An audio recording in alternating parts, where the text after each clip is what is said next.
Hello friends, very warm welcome to all of you. As we know, in my last video I couldn't complete the session due to some interruptions, but in this video I will try to complete the session. As I told you, for the sake of convenience we can divide the sources for the study of ancient India into two groups: literary sources and archaeological sources. Further, the literary sources can also be divided into two groups: indigenous sources and foreign sources.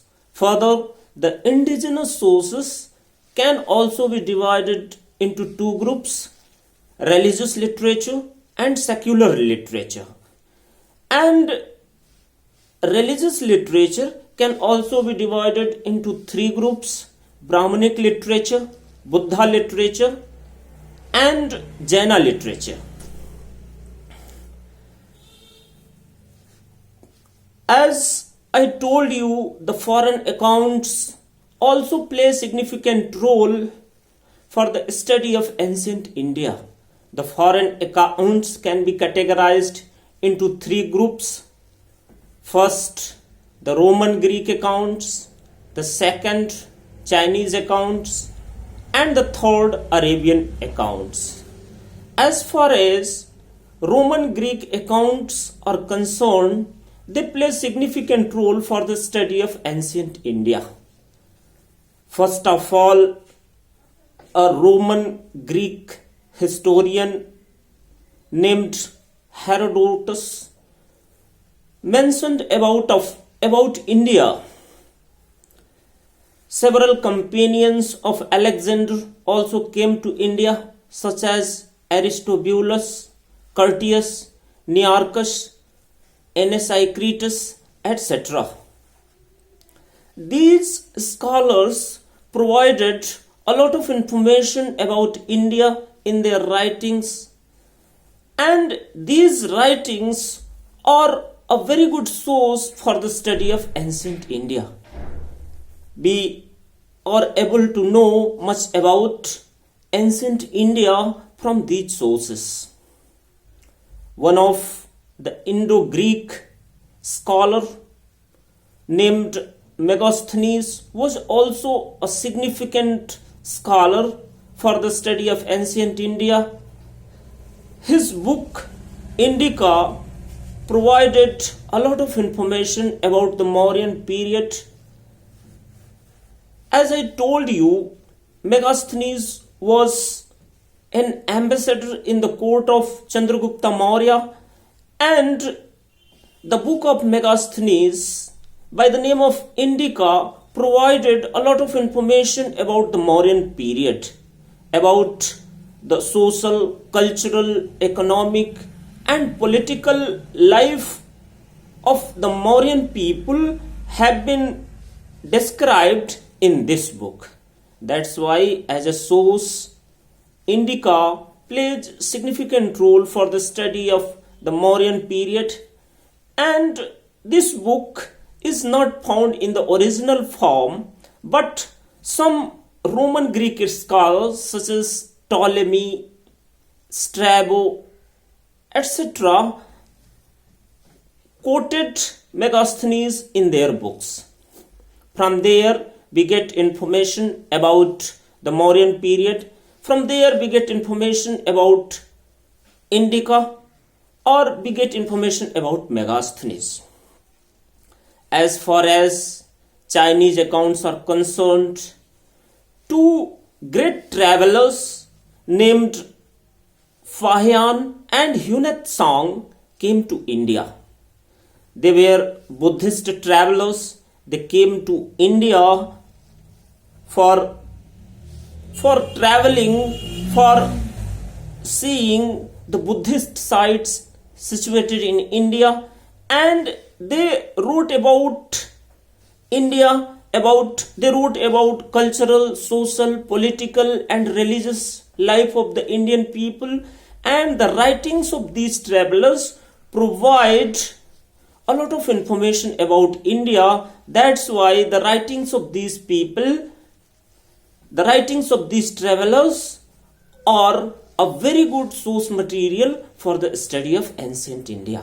As we know, Fahian came to India in the Guptan age, particularly in the period of Chandragupta Vikramaditya, and Hunat Song came to India in the period of Harsha.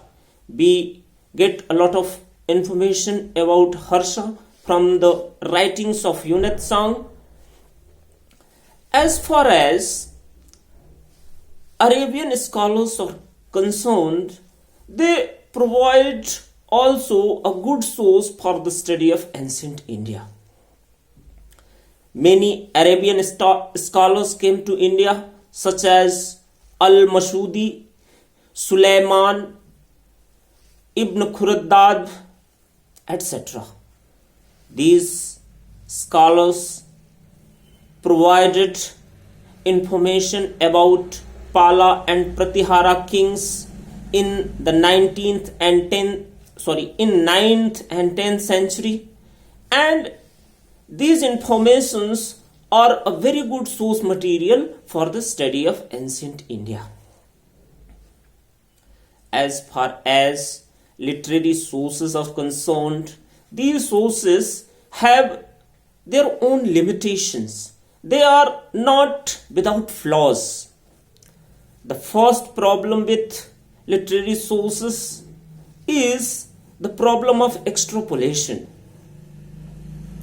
The meaning of extrapolation is that it is too difficult to ascertain the time period, the timeline of many ancient Indian sources. For example, 10th Mandal of Rig Veda had been added in the post-Rig Vedic period or later Rig Vedic period. So, for a historian, it is difficult to ascertain the exact time period in these books. Many appendix had been added in the latter periods. That's why it is difficult to ascertain the exact time period of a specific source or a specific book. The next problem is the problem of stratification. The third problem is the many ancient Indian books had been written from the religious point of view, and that's why they created problem for the study of ancient India. They created problem for in developing the neutral point of view. Moreover, many ancient Indian books had been written from the scholar's point of view, from the author's point of view. That's why these books present the problem of subjectivity. But we can say that the literary sources play a significant role for the study of ancient India. Next, the archaeological sources. The archaeological sources are also the significant sources for the study of ancient India. As I told you, literary sources are full of flaws. That's why we should be cautious while studying the literary sources. But as far as archaeological sources are concerned, they provide the objective viewpoint, as the archaeological sources are found everywhere and there are little chances of manipulation with respect to the archaeological sources. That's why the archaeological sources provide the objective viewpoint to a historian or an archaeologist. Broadly, The archaeological sources can be divided into different segments. I am explaining one by one. First, the mounds. The mounds are a very good source material for the study of ancient India. The mounds are found everywhere in India, and the mounds can be categorized into two groups. First, the monocultural mounds, and the second, multicultural mounds. The monocultural mounds provide the information about a single culture. The monocultural mounds are associated with the single culture. They present information about the single culture. But as far as multicultural mounds are concerned, they provide information about different cultures, multiple cultures. The multicultural mounds provide different type of cultural characteristics. That's why the multicultural mounds play significant role for the study of ancient India. The next is inscriptions. As far as inscriptions are concerned, they provide a lot of information about the ancient India. Broadly, inscriptions can be categorized into two groups. Royal inscriptions first, the royal inscriptions, and the second, private inscriptions. As far as royal inscriptions are concerned, the Ashokan inscriptions are the earliest, as we are unable to decipher the Harappan inscriptions.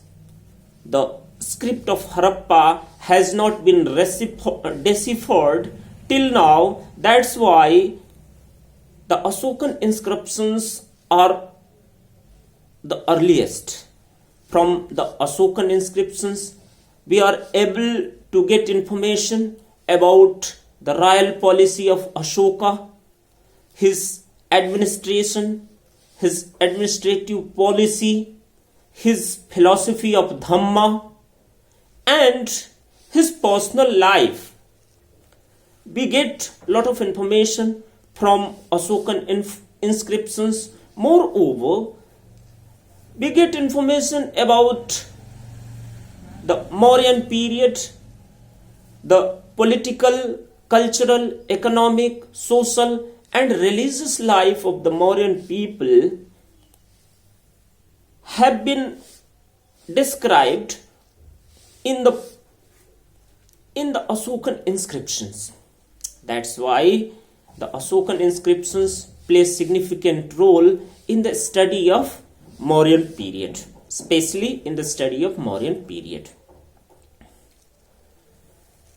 Next, the royal inscriptions are also the royal inscriptions have been got from the copper plates also. Copper plates. The copper plates are associated with the land grants, and these copper plates are also the royal inscriptions. From these copper plates, we get information about the time period of that copper plate, and we also get a lot of information about the social, political, cultural, and economic life of that region from where that copper plate has been got.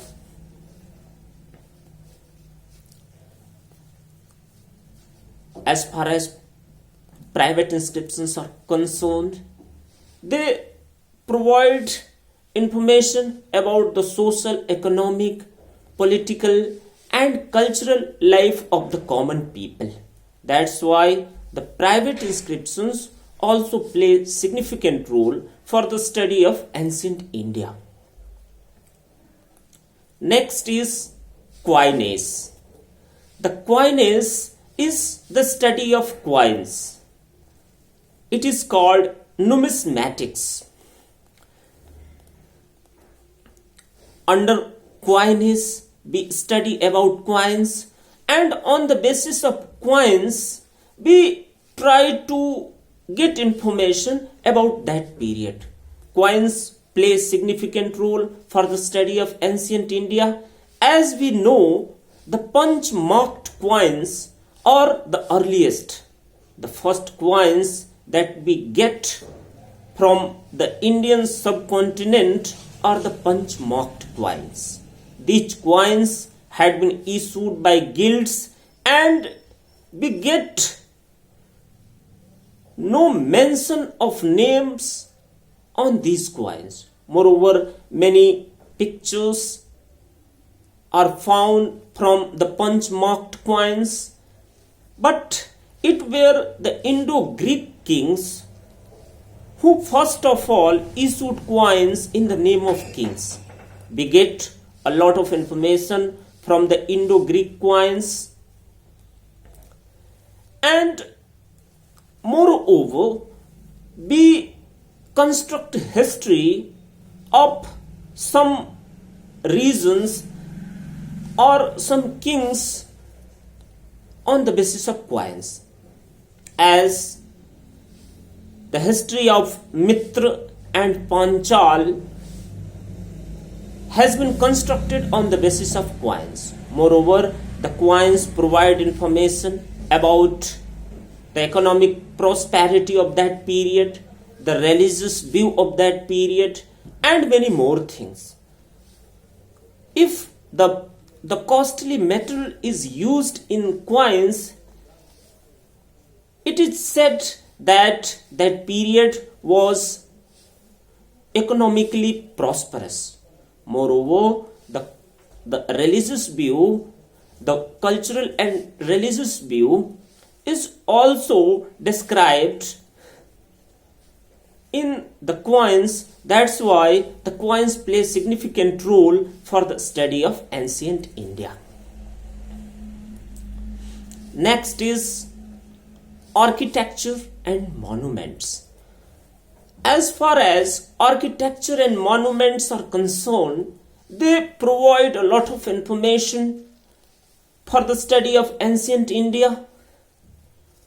As far as architecture is concerned, the development of architecture can be categorized into three parts or into three segments. The first, the Nagara style,